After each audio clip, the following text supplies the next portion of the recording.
விஷயம் அவங்க மனசுல என்ன இந்த பெண்கள் மனசுல இருக்கு தெரியுமா? தன்னை அணைக்கிறதுக்கும் தன்னை அன்பா அரவணைக்கிறதுக்கும் ஒரு அழகான ஒரு கட்டிப்பிடிப்பும், ஒரு தனக்காக ஒருத்தர் இருக்காரு அப்படின்ற ஒரு தைரியம் மனசுல, ஒரு ஆறுதல் அப்படின்ற ஒரு அரவணைப்பு, தொடுதல், ஒரு பாசமான ஸ்பரிசம், ஒரு கை அணைப்பு, ஒரு கை கோத்துக்கிட்டே போகக்கூடிய ஒரு உறவு, இப்படின்ற விஷயம்லாம் வாழ்க்கையில மிஸ் ஆகுதே.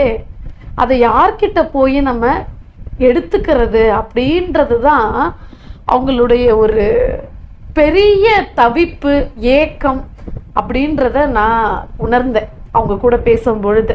கணவனை இழந்த பெண்களோட பேசும் பொழுது என்னதான் என்னுடைய குழந்தைகளை நான் எப்படியாவது காவந்து பண்ணிடுவேன்னு தோணுனா கூட இரவுல தனியா படுத்து தூங்கும் பொழுது